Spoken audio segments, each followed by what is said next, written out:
Hi guys, how are you? Hope you are doing well. So start watching grammar connection. Guys, आज हम लोग सीखने वाले imperative sentence में, तो ऐसे सेंटेंस जो हमें एडवाइस दे, कमांड दे, रिक्वेस्ट करे, ये सेंटेंस हमारे इंपरेटिव सेंटेंस कहलाते हैं। जानेंगे कि इसका डायरेक्ट से इनडायरेक्ट स्पीच कैसे बनता है गाइस। तो गाइस, बिना देर किए लेट्स बिगिन। सबसे पहले रूल 1 है इंपरेटिव सेंटेंस का कि सेड टू किस में कन्वर्ट हो जाता है? टोल्ड में, आस्क्ड में, ऑर्डर में, कमांडेड, एडवाइस, रिक्वेस्टेड।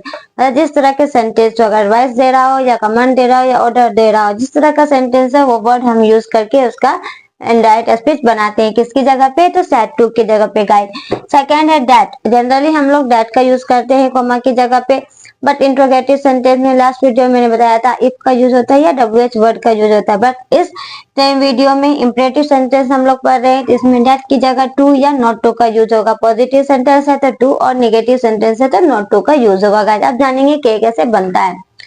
पहले he said bring a glass of water. Bring a glass of water, ये ऑर्डर दे रहा है, हम किसी को बोलते हैं ग्लास पानी लाओ, मतलब ये सेंटेंस हमारा इंपरेटिव सेंटेंस है, ये क्लियर है। ही सब्जेक्ट होता है तो ही का ही हो गया। सेड किस में कन्वर्ट हो जाएगा? Told, asked, order, command. तो ऑर्डर दे रहा है तो मैंने ऑर्डर ले लिया। आप टोल्ड भी लिख सकते हो, आस्क्ड भी लिख सकते हो, और टोल्ड आस्क्ड ये कॉमन है, ये किसी के साथ भी कैसा भी सेंटेंस हो यूज होता है। बट आप अगर ऑर्डर है तो ऑर्डर लिखिए, कमांड है तो कमांडेड, एडवाइस है तो एडवाइस, रिक्वेस्टेड है तो रिक्वेस्टेड लिखे तो और भी अच्छा होगा। तो ऑर्डर वाले सेंटेंस है तो ऑर्डर दे दिया। फिर यहाँ और एक चीज और गाइस, इस तरह के सेंटेंस इंपरेटिव सेंटेंस में ऑब्जेक्ट नहीं रहे तो हमें ऑब्जेक्ट अपने मन से लगाना होगा गाइस।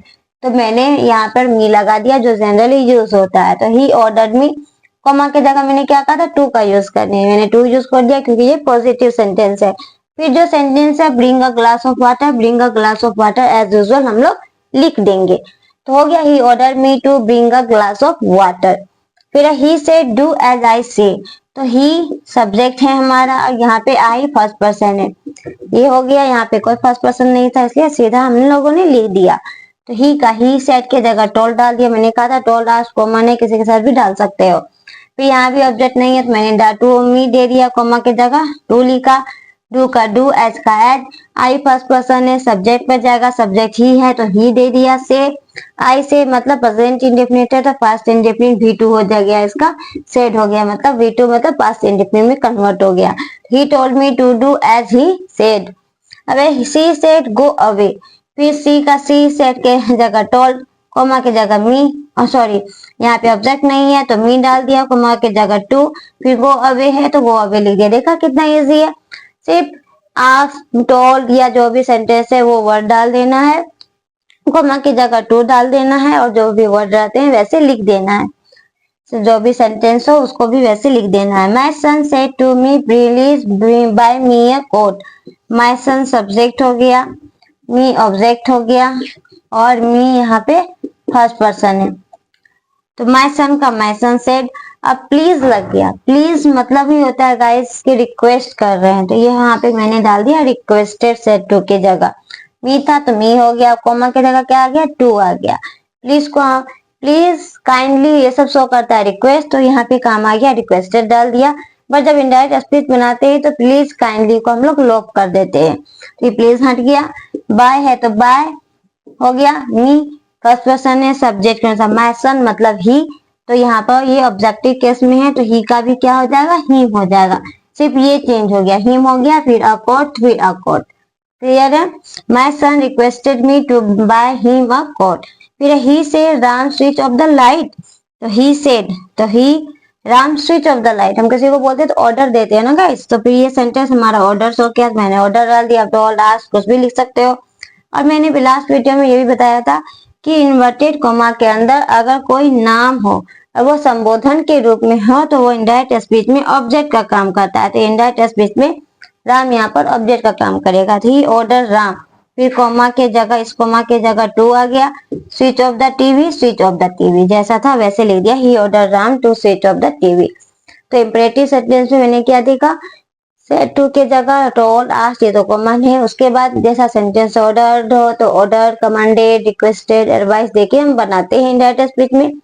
सेकंड, कोमा की जगह पहले हम लोग डेट का यूज करते थे, उसके बाद इस इंपरेटिव सेंटेंस में हम लोग टू का यूज करेंगे। अगर पॉजिटिव सेंटेंस होगा, नेगेटिव है तो नॉट टू का यूज करेंगे। उसके बाद जैसे बनता है वैसे बना देंगे। हम लोग आगे बढ़ते हैं। इम्परेटिव सेंटेंसेस, मैंने इम्परेटिव सेंटेंस बता दिया। इम्परेटिव मतलब होता है जोरदार, जोरदार मतलब जब इम्परेटिव सेंटेंस में डू का यूज वाक्य को जोरदार बनाने के लिए किया जा रहा होता है, तो उसका जब हम इनडायरेक्ट स्पीच बनाते हैं तो डू का लॉप कर देते हैं। इससे पहले मैंने आप लोगों को बताया डू से रिलेटेड सेंटेंस, डू वहां पर वर्ब का काम कर रहा था इसलिए डू को रहने दिए। लेकिन जब ऐसा सेंटेंस भी होता है जहां डू का यूज होता है वाक्य को जोरदार बनाने के लिए, तो वहां पे हम लोग क्या करते हैं, डू का लॉप कर देते हैं जब इनडायरेक्ट स्पीच बनाते हैं। तो गाइस क्लियर है। अब हम लोग आगे बढ़ते समझते हैं कि ये कैसे होता है। So he said to me, do come tomorrow. Do come tomorrow यहाँ पे do का यूज वाक्य को जोरदार बनाने के लिए किया जा रहा है। तो जब हम उसका इम्पेरेटिव इनडायरेक्ट स्पीच बनाते हैं तो कैसे बनाते हैं, ही का ही हो गया, सेड टू की जगह रिक्वेस्टेड, रिक्वेस्ट कर रहे हैं, फिर मी की जगह मी, कोमा की जगह टू, ये सब तो सेम ही है।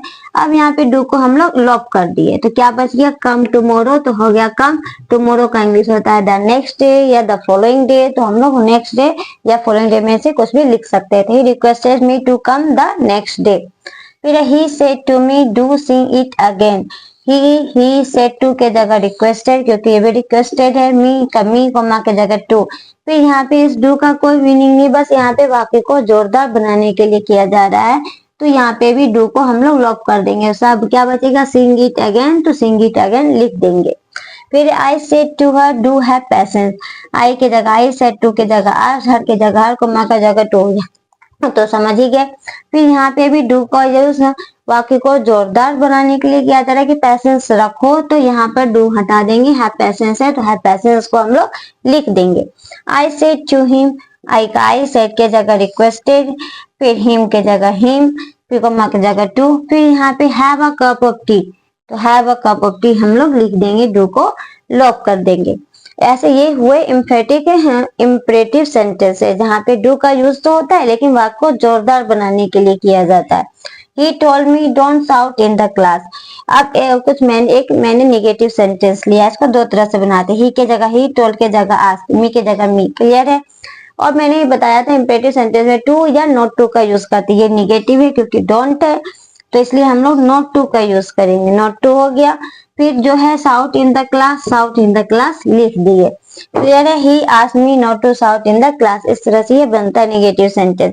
और नहीं तो आस्क की जगह अगर हम लोग फॉरबेड का यूज करते हैं तो नॉट हटा देते हैं, जैसे ही के जगह ही, आस्क टू के जगह फॉरबेड, मी हो गया तो ये नॉट हट जाएगा, यहाँ पे सिर्फ हो गया टू, टू आ गया, साउट इन द क्लास तो साउट इन द क्लास। जब नेगेटिव सेंटेंस इम्परेटिव सेंटेंस के नेगेटिव में जाएंगे तो अगर हम फॉरबेड का यूज करेंगे तो नॉट नहीं देंगे, सिर्फ टू दे करके बनाएंगे, नहीं तो जनरली नॉट टू देके जैसे बनता है वैसे बन जाएगा। तो देखा गाइस, आज मैंने आप लोगों को इम्परेटिव सेंटेंसेस बताए और इसका इम्फेटिक इम्परेटिव सेंटेंस भी बताया कि ये कैसे बनता है। कंफ्यूजन अब क्लियर हो गया होगा। नेक्स्ट वीडियो में मैं आप लोगों को बताऊंगी एक्सक्लेमेटरी सेंटेंस के बारे में। आई होप आपको आज का ये वीडियो अच्छा लगा। अच्छा मेरे वीडियो को लाइक करें, शेयर करें, चैनल को सब्सक्राइब करें। जय हिंद।